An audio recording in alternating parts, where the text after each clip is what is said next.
Якутия, город Нерюнгри. Вернее, тот участок редкой мерзлотной тайги, которому еще только предстоит стать городом через несколько лет. Только что с ближайшей станции Беркатит за 60 километров пришел очередной автобус. Вот так, автобусами, поездами, самолетами приезжают на важнейшие стройки страны молодые добровольцы. Их много, очень много. Лишь по комсомольским путевкам за последние 5 лет их прибыло больше 500 000. Железнодорожные магистрали, нефтепроводы, целые промышленные комплексы и десятки молодых городов созданы руками вот таких ребят. Не только морозом, жарой и таежным гнусом, но и иными непредвиденными трудностями проверяется их гражданская зрелость. За профессией, за жизненным опытом, за любовью, за счастьем едут сюда те, кому чуть больше или чуть меньше 20. Дорогие друзья, поздравляю вас с прибытием на всесоюзную ударную комсомольскую стройку, строящийся угольный разрез и город Нерюнгри. Руководство стройки и штаб ЦК «Волокцем» выражает твердую уверенность, что вы будете хозяевами строящегося города, что вы построите город, который будете любить. Еще раз поздравляю вас. Этих ребят мы не выбирали. Кто приехал, те и попали в кадр. И, пожалуй, каждый из них достоин стать героем фильма.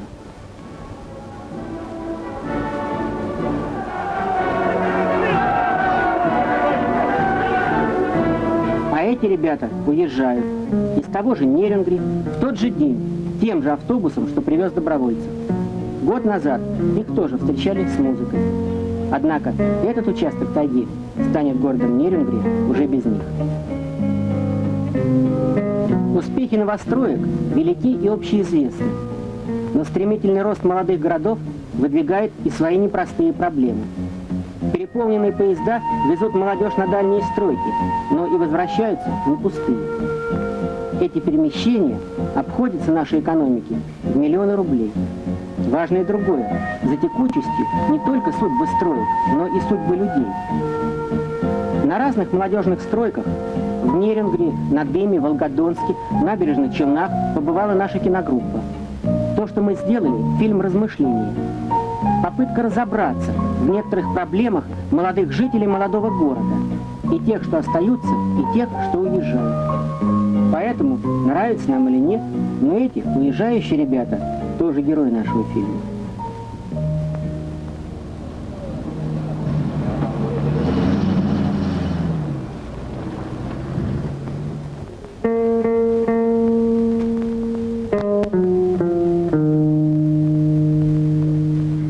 Набережные Челны, общежитие строителей, красный уголок.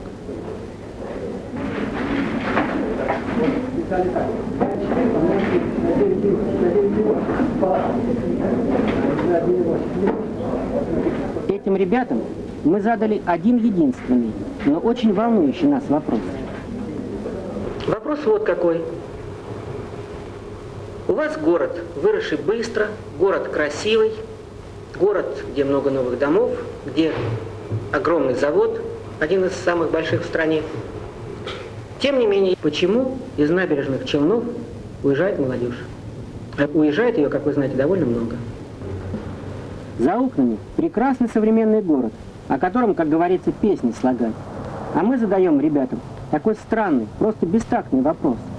Ну что делать? Каждый год со стройки уезжает треть рабочей силы.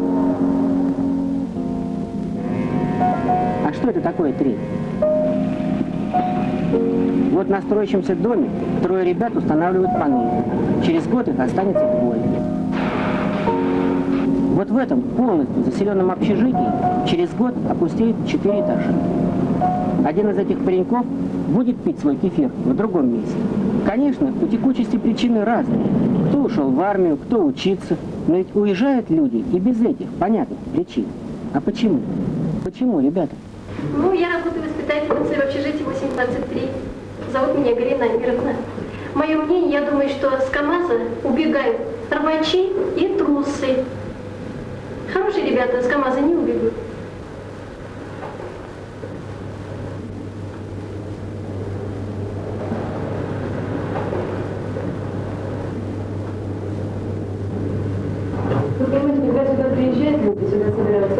очередь, как правило, едут, в основном, конечно, есть два типа людей обычно. Романтики, которые, яростно желают и трудностей, и всего, и люди неустроенные в то же время, которые хотели бы что-то изменить в жизни. Вот первое время, и сколько здесь появляется интересных людей, талантливых людей, которые собирались вместе, обсуждали, такое какое-то братство, вот, духовное, что ли, близость. А постепенно вообще уже дух как-то меняется, дух, и люди больше в своих квартирах как-то замыкаются. Даже помните, если кто раньше приезжал, на улицах танцевали же, вот возле общежития собирались.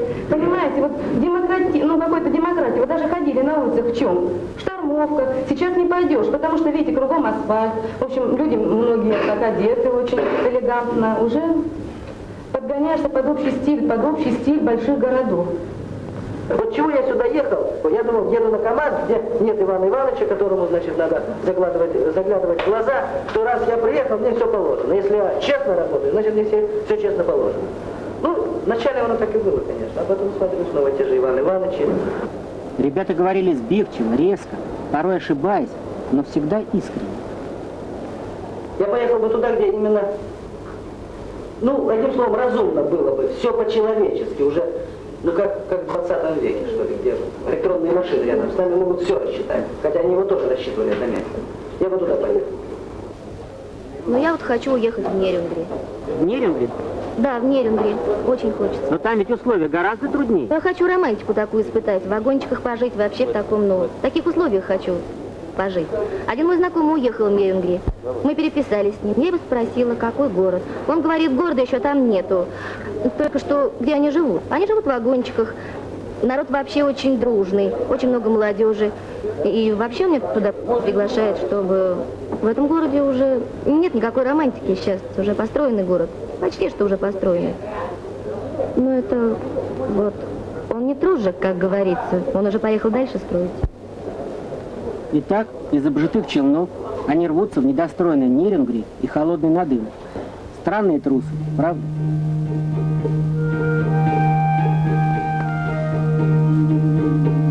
Теперь у нас есть возможность восславить молодых энтузиастов, которые с трудной стройки рвутся на еще более трудную. Но наши восторги тут же упрутся в экономику. Текучесть обходится стройкам в миллионы рублей.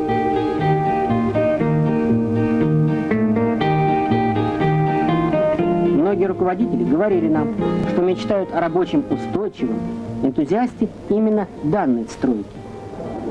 Чтобы он горел, а не тлел. Ручаюсь, через месяц он будет уже уметь, много уметь и будет делать. Понимаете? Конечно, энтузиаст на стройке это всегда желанная личность. Но только именно... Предпочли бы человек, который приехал сюда устраивать свою жизнь. Да, я не это. Тот, который умеет и приехал только устраивать свою жизнь, он мне не нужен. Казалось бы, понять таких руководителей можно. Им нужны профессии. Каменщики, бетонщики, маляры. А приходят люди. Молодой отец, спортсмен-разрядник, правдоискатель, студентка-заочница. Некоторые руководители избавляются от лишних хлопот, но одновременно избавляются и от рабочих. Ибо личные проблемы уходят только вместе с людьми.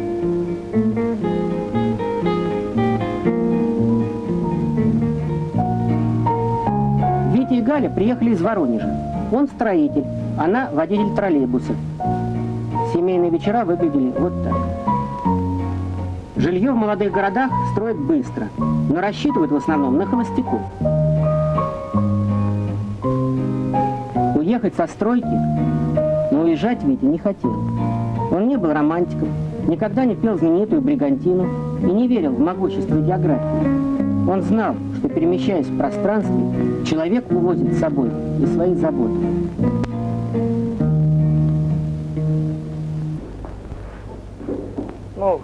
Добивается жилья по-разному. Кто клянчит, умоляет, выпрашивает. Я так не умею. Я почему так решил? Потому что у меня не было выхода другого. Жили по разным общежитиям. Вот, жена в одном, я в другом. Она работает на троллейбусе, так что практически невозможно нам совместить так, чтобы... Или у меня все время, значит, пацан будет в общежитии, не разрешают с детьми. Ну а что делать? Потолкались из угла в угол. Меня отговаривали многие, да зачем, да мол, это не положено. Ну не положено-то не положено, а везде валяется очень много хороших вещей. Вот, на любой стройке навалом материала такой, какой сжигается, выбрасывается в конце концов. Ну, Подумал, взял и начал лепить. 4 столба поставил, досками отбил, вот уже кое-что получилось.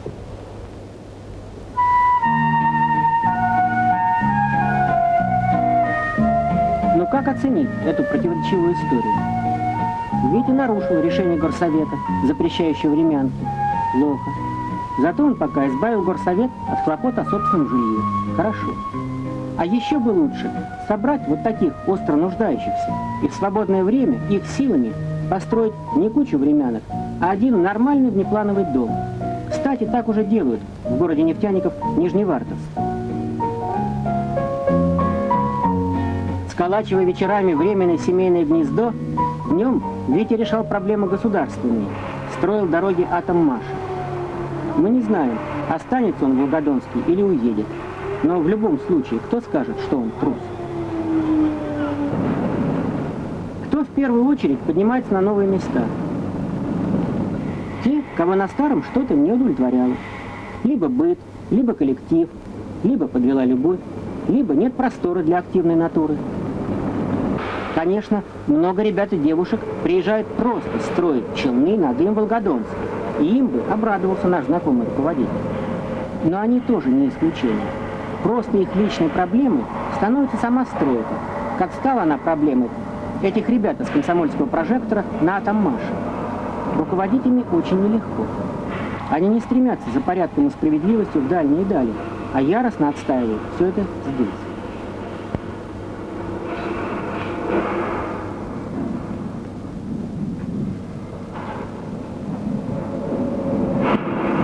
Итак, предположение, что со строек уезжают в основном трусы, жизненной реальностью не подтверждается. Тогда, может быть, во всем виноваты рвачи? Что ж, давайте поговорим о рвачах.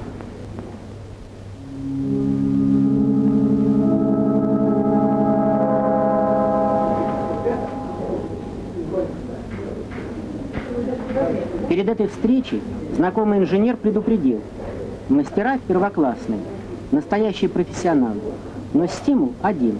Вот увидите, все разговоры о деньгах. Мы не слишком поверили, но на первый же осторожный вопрос, что вас волнует в жизни, последовал ответ: заработки не те. Вот лично я так, до весны, а весной можно ехать в Челябинск, там будет газопровод варить. Вот, наверное, туда там можно. Больше будет, да? Там больше заработок? Там ниже 500 рублей не будет. Так. А максимум какой там может быть, как вы думаете? Ну, я с ребятами разговаривал, которые в курсе. Да.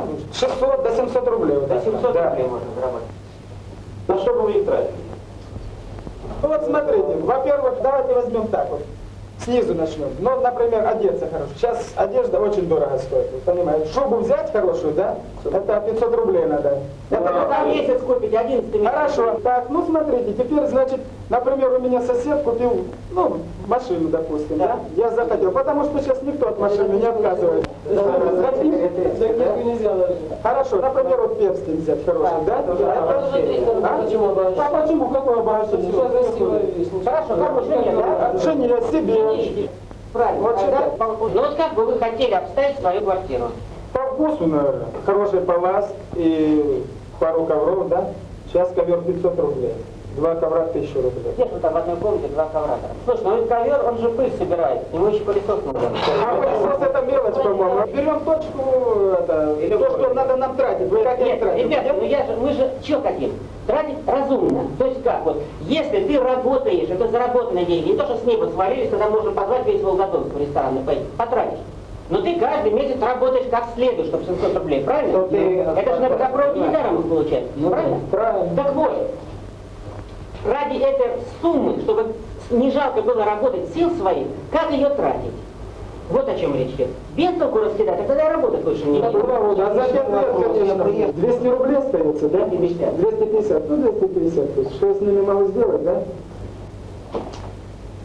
Так, даже через десятку. Шапку я уже купил. Да. Разговор действительно шел только о деньгах и казался не слишком серьезным. Мы решили поставить вопрос еще резче. Ну вот вы бы согласились, скажем, 10 лет зарабатывать деньги, которые вам потом помогут обеспечить вашу жизнь, но эти 10 лет не жить. я согласился. А? 5 лет я бы согласился. То есть с 20 до 25 вычеркнуть, да? Да. А чем вы потом эти 5 лет свои компенсировали? Как ничего делать? Что я? Старик какой-то, 25 лет. Самый рассвет сил. Ну, самый рассвет сел, но, как говорится, время первой любви уже прошло. Правильно? Вот это, куда она? Ну, вот работаешь. Хорошо. А как вы представляете жизнь 30 лет эту, чтобы она оправдала вот все ваши труды теперешние? Я бы жил в свое удовольствие. Что мне нравится, я посмотрю. Что мне нравится, я взял. Куда хочешь, туда съездить. Зачем я буду копить, допустим, деньги? Ну вот вы бы пожертвовали своей жизнью Нет, лучше. я работаю монтажником, я живу один, но лучше сейчас я буду жить.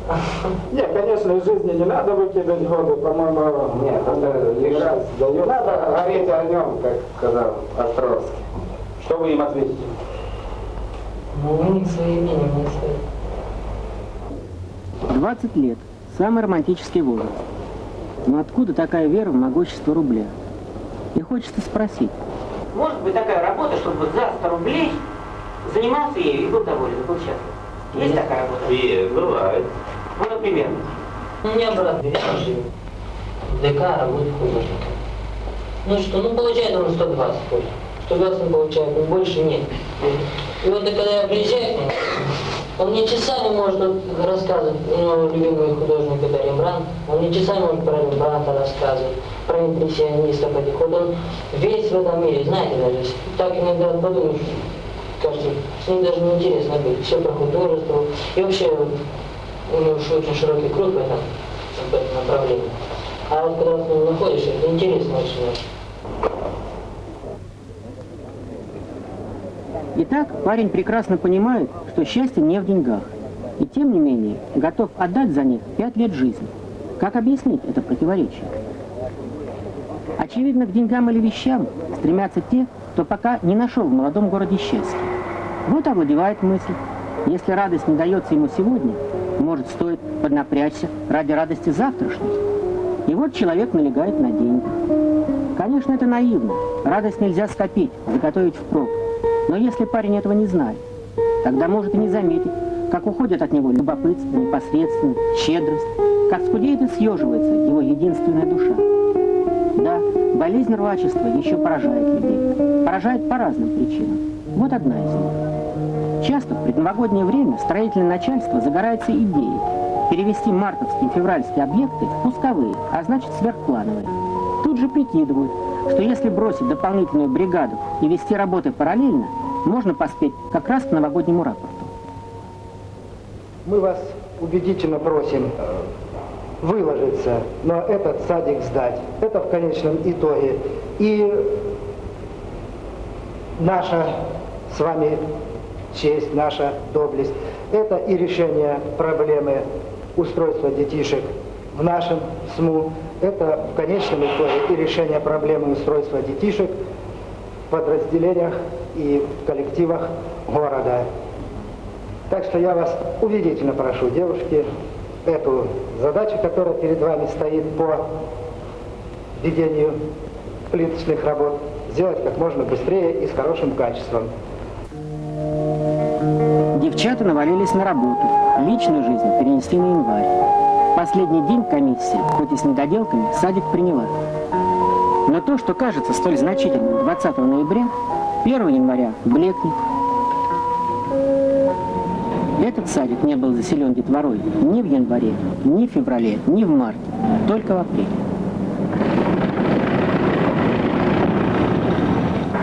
Мы в срок сделали свое, сдали отделку, а потом еще месяца 2-3 вот продляют. То ли там сантехники, то ли что-то другое. По-моему, в течение этого срока можно было делать с гораздо более лучшим качеством, хотя бы даже отделочником или другим плиточником, или кто там еще будет на садиках работать. Можно было делать с гораздо лучшим качеством, и спешка не нужна была бы, и все бы как-то шло по очередности. Нормально сдавали бы в срок. И уже на следующем таком же собрании, на призыв «Дети ждать не могут», тот же прораб может услышать, а сколько мы с этого будем иметь. Будут ли виноваты в этом молодые строители? работа некачественная и бестолковая не приносит молодежи ни радости, ни уважения к себе. Одни только деньги. Именно она часто делает энтузиаста рвачом. Бескорыстной может быть только честная работа. Халтуры бескорыстной не бывает.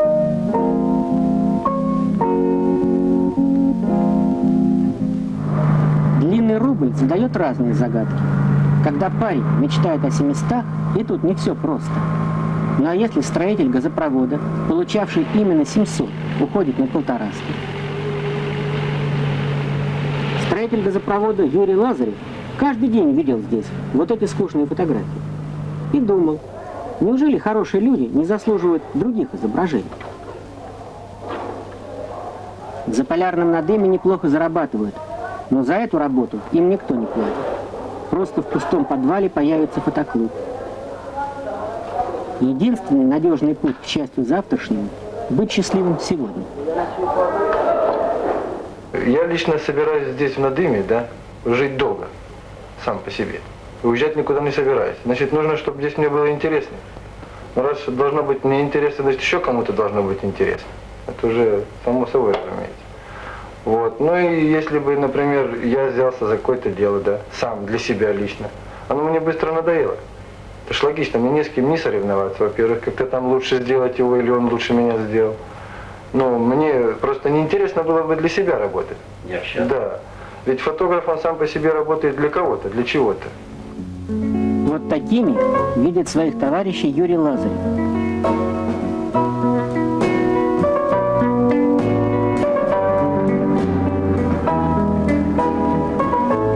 Вот такими увидят их жители Надыма. В морозном Нерюнгри поднимает свой первый дом недавно приехавший Сережа. Мы его видели на митинге в начале фильма. Пока ему все вокруг нравится. И работа, и друзья, и трудности, которых хоть отбавляй. Неужели через 2-3 года на вопрос, что волнует в жизни, и он ответит: платят мало. Справедливо ли слышанное нами утверждение, что молодых рабочих гонит с места на место в первую очередь жажда денег? Нет, не похоже. Может, другое, жажда более интересной жизни?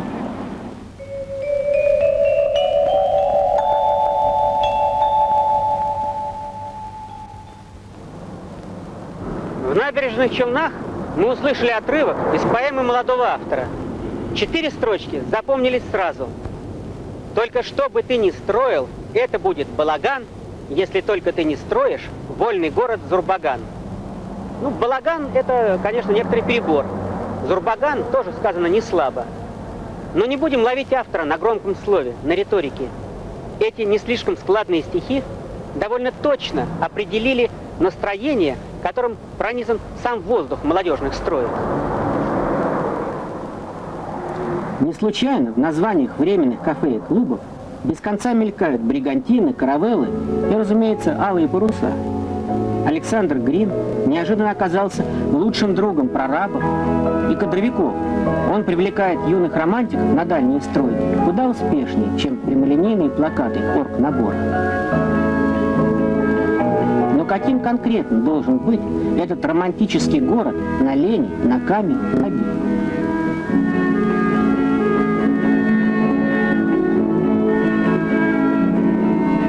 В этом бревенчатом домике архитектор Геннадий Красильников обсуждает с ребятами вариант молодежного города для якутской тайги. Ну, вот есть несколько фотографий, вы, пожалуйста, посмотрите и потом скажете, что это за фотографии и ваше отношение к этим фотографиям, к тем городам, которые вы увидели там. Первая идея – взять за основу небоскребы. Этот дом здесь и почва не так, и от такого дома здесь все Нерюнгри можно заселить в один дом такой, а здесь надо просторные, широкие дома. Такой здесь вообще не пойдет, по-моему.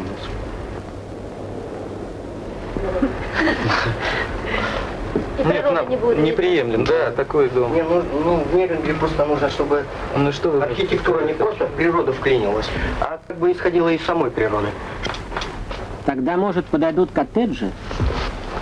Но эти дома в колхозах стоят. Здесь не пойдут такие дома. Почему? На окраине города. Если исходить из принципа, что мой дом, моя крепость, это самое приемлемое, но нам же нужно общение. Вот в таких домах это, во-первых, и дорого, он намного дороже двухэтажных домов, которые здесь строятся, и общение. Потому что мы сейчас страдаем от нехватки общения между людьми. В принципе, архитекторы умеют мечтать. Каждый год возникают романтические проекты будущих Зурбаганов. Но мы не станем называть их завтрашними городами, ибо завтрашние города уже строятся, причем по иным, более скромным проектам. И люди, наши современники и ближние потомки, будут жить не в нарисованных, а в построенных городах. Это Надым. Он замышлялся вдохновенно. Уютный город под единой крышей. В реальном Надыме крыши нет, но есть закрытые дворы, повернутые спиной к северным ветрам. Здесь зимой на 8 градусов теплее, чем в окружающей тундре. Тоже неплохо, хотя не столь романтично. Чтобы людям жилось счастливо и работалось хорошо, именно такие, далеко не идеальные города должны хоть в чем-то стать Зурбаганами.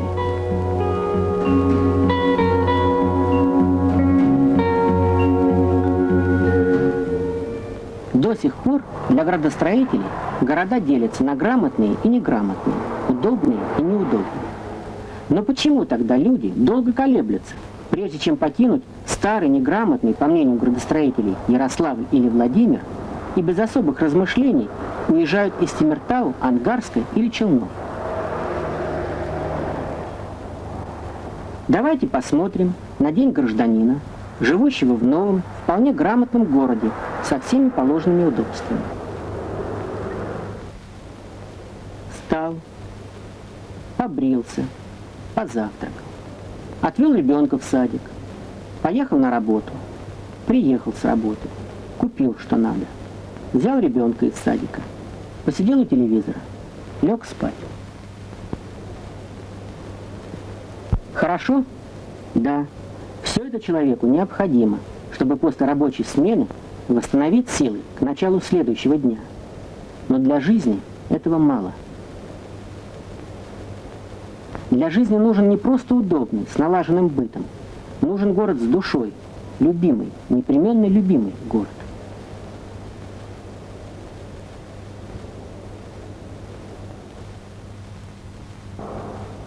Зададим архитектору несколько вопросов. Где в современном грамотном городе ребятам играть в казаки-разбойники или прятки? Маленькая девочка из Темиртау говорила, что прячется в подъездах, за машинами и мусорными ящиками. Бедновато. Где влюбленным назначить свидание? У автобусной остановки? Или у фонарного столба на углу? Но столбы похожи и углы похожи. Где бульварчик для молодых мамаш? А где парни походить вечером с девушкой? Где укрыться в прямых просторных кварталах, простреливаемых взглядом насквозь? И где им, простите, поцеловаться? За машиной? За мусорным ящиком? Как утверждает древнее изречение, любовь и голод правят миром. О голоде архитекторы думают, в столовых молодых городах хватает. Если бы градостроители также заботились о любви. Впрочем, дело тут не только в градостроителях. Иногда коменданты и другие руководители по части быта устанавливают в комфортабельных современных общежитиях свои порядки. Они пытаются по своему усмотрению решать, когда встречаться людям, живущим в разных общежитиях, и знакомым, и влюбленным, и даже мужьям с женами. О чем они заботятся? О морали? А может, о собственной спокойной жизни? Ханжество и казенщина далеко не безобидны. Именно они могут даже хороший город сделать чужим для молодого человека. Ибо легко допустить любимый город без ресторана, асфальта и горячей воды, но невозможно представить его без любви. Только еще начинающемся Нерюнгри очень много свадеб.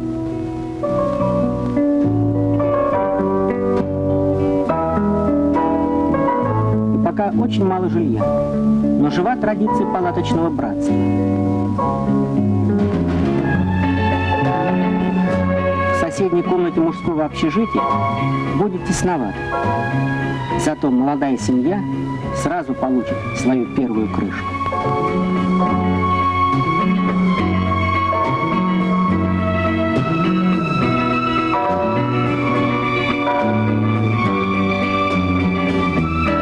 Однако не на одной любви строятся завтрашние города. 10 лет назад Борис и Тамара в котлованах, залитых грязью, начинали свой зурбаган. Они тоже танцевали у подъездов первых общежитий. На только что законченных крышах первых цехов. И вот так же проверяли на прочность первые километры первых асфальтированных дорог.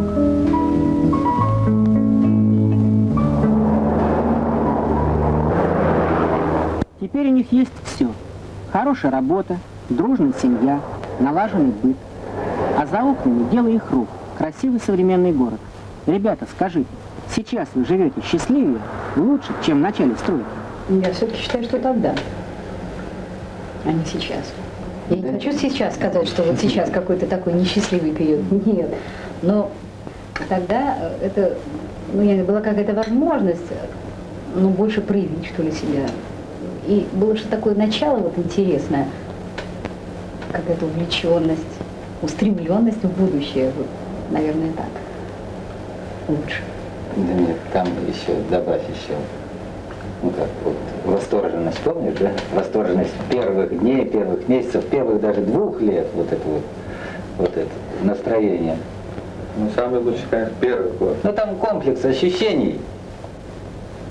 И все вместе оно было связано. И вот сам дух, подъем вот тот, и это и на наши отношения переносилось. И я, кстати, хотел уже давно заметил, что вот те люди, которые в то время поженились и встречались, они редко ошибались, потому что в такой атмосфере ошибиться в человеке было очень тяжело.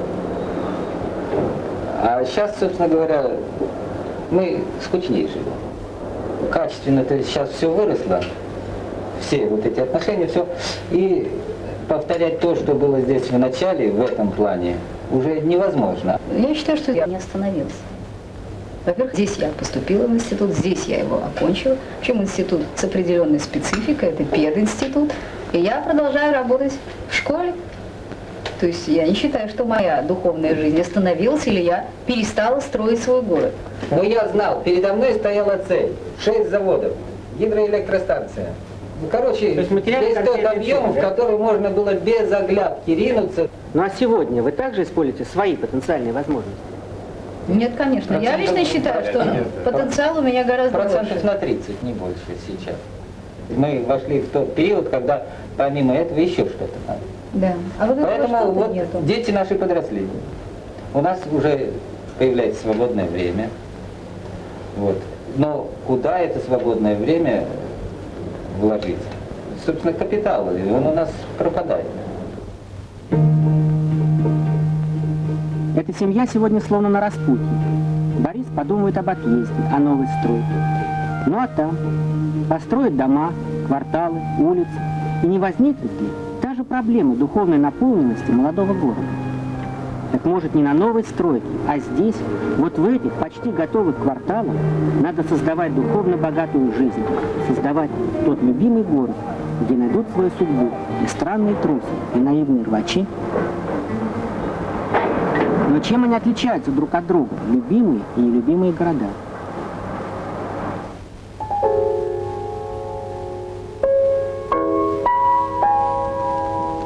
Когда-то на стройку Дивногорск приехала молодая учительница вместе со своими выпускниками.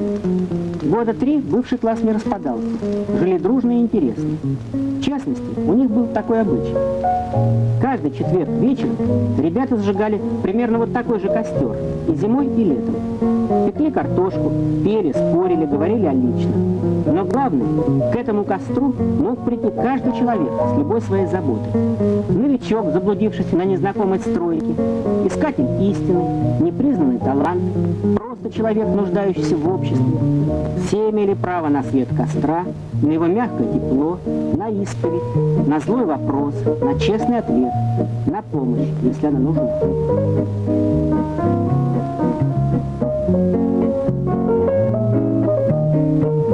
Когда города благоустраиваются, жизнь входит в колею. становится гораздо удобнее, но костры гаснут в прямом, а часто и в переносном смысле. Вольный город Зурбаган становится обычным городом с магазинами, парикмахерскими, банями и сберкассами. Тогда-то и начинается массовый отлив беспокойной молодежи из устоявшихся и поскучневших городов. Так что же такое любимый город Зурбаган? Наверное, для молодого человека, выросшего в коллективе, это место, где для каждого найдется и возможность проявить себя, и дружбу, и общение, и понимание. Короче, где у каждого есть свой костер по четвергам.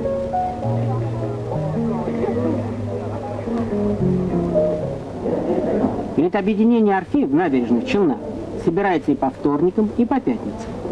Но по сути своей типичный костер по четвергам. О, князь мой светлоглазый, о, мой светлейший князь, я вам пишу с КамАЗа, где по колено грязь, куда старушка почта приносит иногда записки многоточия не вашего труда.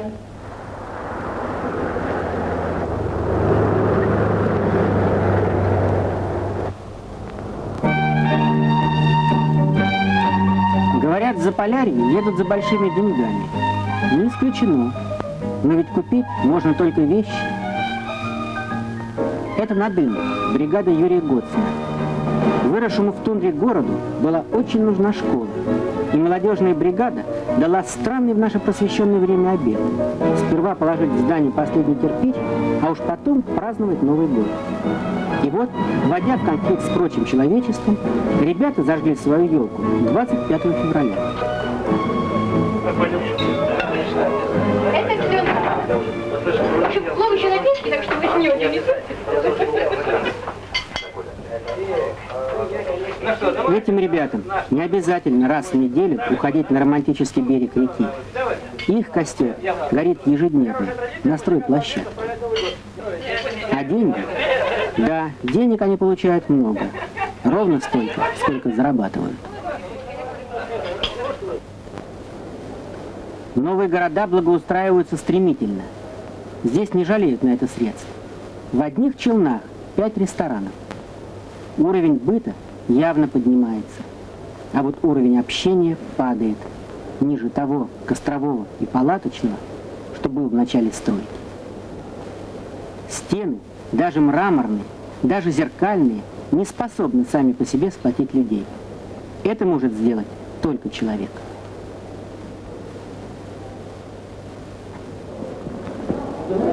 Красный уголок рабочего общежития. Вот это называется дискотекой. Могло бы называться иначе. Экспериментальным театром или клубом любителей современной музыки. Но разве в названии суть? Просто собралась компания молодых ребят, натаскали хвороста, чиркнули спичкой, и вот горит костер. Для них самих, для товарищей, для любого, кого притянет огонек. Добрый вечер, дорогие друзья. Приглашаем вас в мир Эдгара По, увиденный глазами Алана Парсонса. Раз в тоскливый час полночный я искала... Философская поэзия Эдгара По казалась его современникам слишком сложной. А сегодня она звучит в рабочем общежитии КамАЗа. Сморен дремотой. Вдруг негромко стукнул кто-то, словно стукнул в дверь. Да-да, верно, гость, пробормотал я. Гость стучится в дверь. Да-да, гость пожаловал сюда. Заводила здешние дискотеки настоящие лидеры общения. Бесплатно, не состоя ни на каких должностях, они увеличивают производство радости на душу населения. А это задача огромной экономической важности.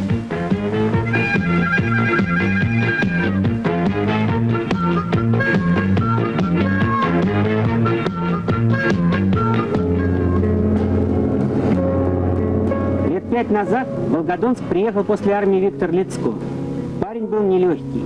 Отбивал пороги, требовал, даже скандалил. Слишком многого хотел. В только еще начинающемся городе устроить аэроклуб. И ведь добился. С помощью ребят-комсомольцев устроил.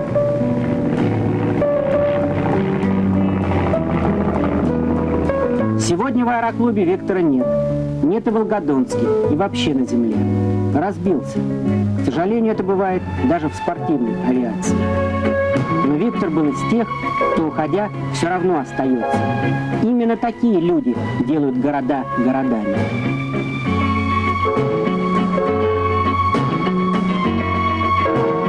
Погиб костровой, а костер горит.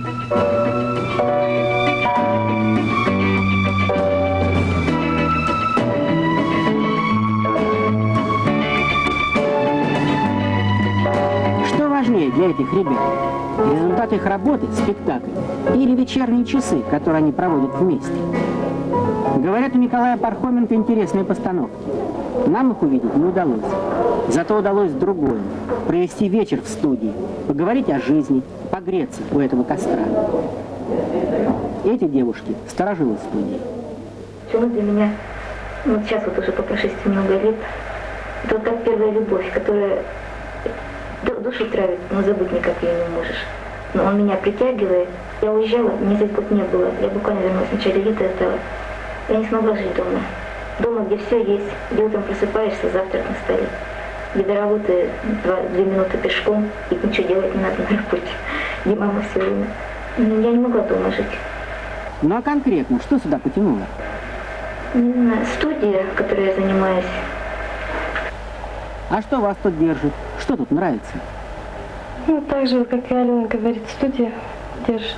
Еще 2 года и 3 года назад я могла сорваться и уехать, а теперь меня уже держит иногда страх, что я в другом месте такого не найду. А после всей этой наполненности ощутить пустоту вокруг себя, вот как я жила год дома, никого не зная, очень трудно, входя в любой круг в старом городе, вообще очень трудно войти в любой круг новому человеку. Вот этот страх меня, пожалуй, здесь больше держит.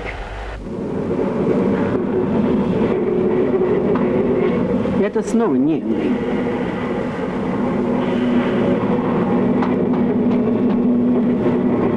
Помните этих ребят? Мы их видели на митинге в начале фильма. Теперь они вместе с товарищами заканчивают первый в городе многоэтажный дом.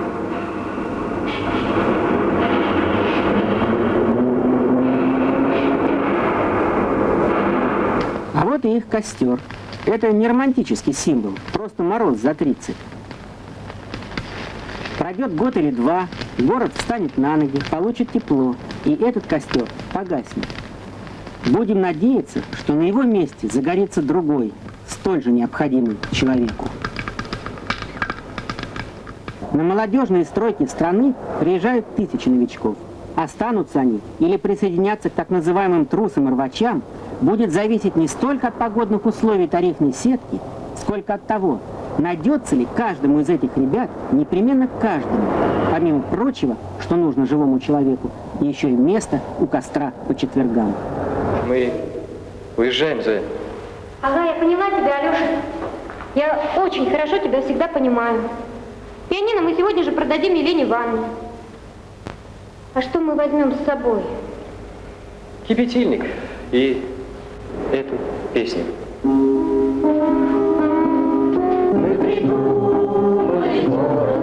Танцуют старые сети, и причалы базар одинаково рыбы дрова. Мы придумали город, в котором суровые дети и развешаны компасы вместо часов на столбах. Мы придумали город, в котором суровые дети и развешаны компасы вместо часов на столбах. Честность, такую, что дай Бог любому. Если с кем-то беда, ты попробуй да спрятать глаза. Если крик за окном, ты попробуй не выйти из дома. Если что-то не то, попробуй гасить паруса. Если крик за окном, ты попробуй не выйти из дома. Если что-то не то, попробуй гасить паруса.